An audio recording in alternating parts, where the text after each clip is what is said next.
Selamat datang, coba deh ingat-ingat lagi siapa guru yang paling mengubah hidup Anda.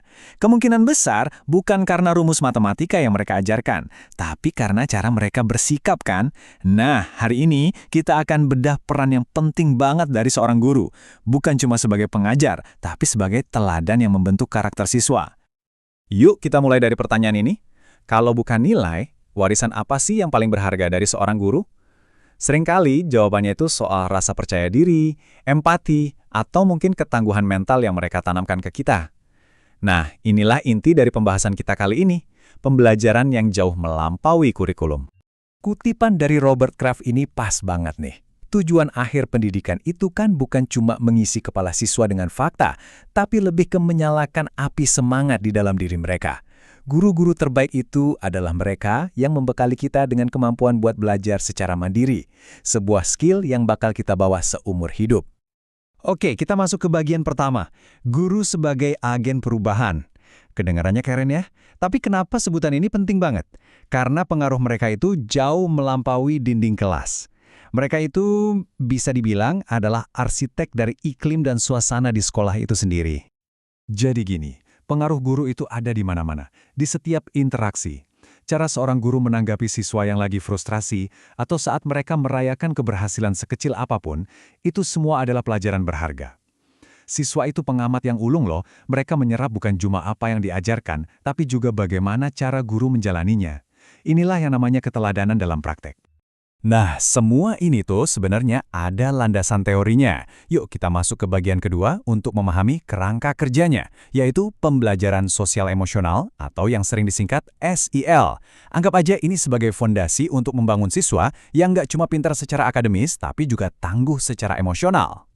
Poin kuncinya di sini adalah SL itu bukan pelajaran tambahan yang diselipin di akhir jam sekolah. Ini adalah sebuah pendekatan yang terintegrasi. Tujuannya ada dua.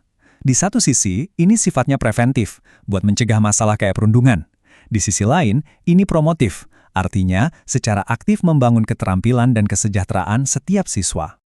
Coba lihat diagram ini, alurnya jelas banget. Lihat deh bagian paling dasarnya, kesadaran penuh atau mindfulness.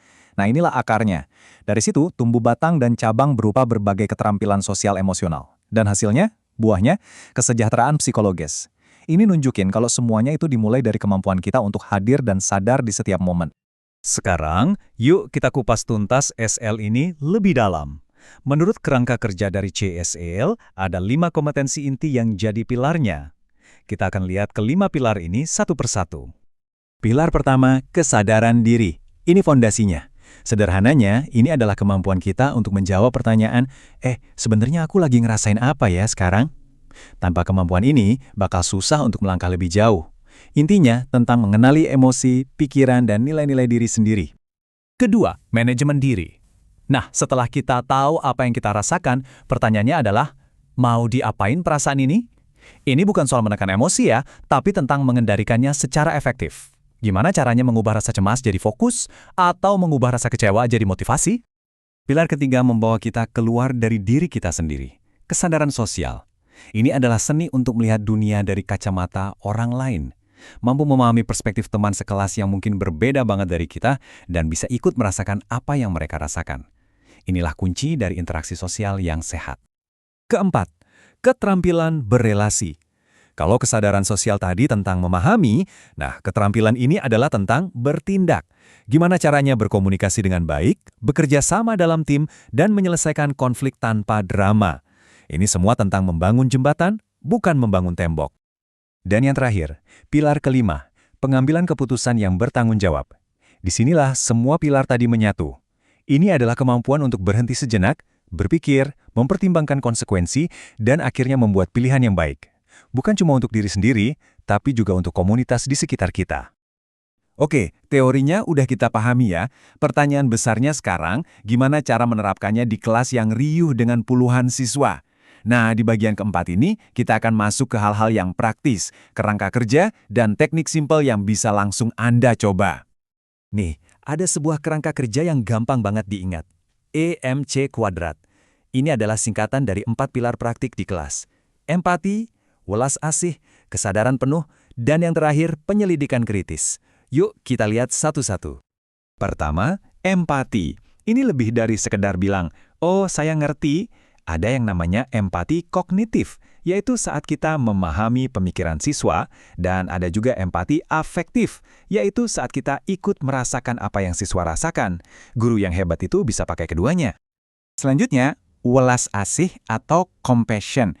Ini adalah level berikutnya dari empati. Kalau empati itu merasakan penderitaan orang lain, welas asih itu tergerak untuk melakukan sesuatu untuk meringankan penderitaan itu. Singkatnya, ini adalah empati dalam tindakan. Pilar ketiga, mindfulness atau kesadaran penuh.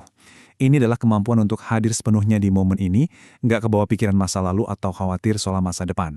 Bagi guru dan siswa, ini seperti tombol jeda yang kuat banget yang membantu kita untuk merespons dengan bijak, bukan bereaksi secara impulsif. Dan yang terakhir, penyelidikan kritis. Di dunia yang perlu informasi seperti sekarang, ini krusial banget. Ini adalah kemampuan untuk nggak menelan semua informasi mentah-mentah, tapi justru bertanya, kenapa ya? Apa buktinya? Dan ada nggak sih sudut pandang lain?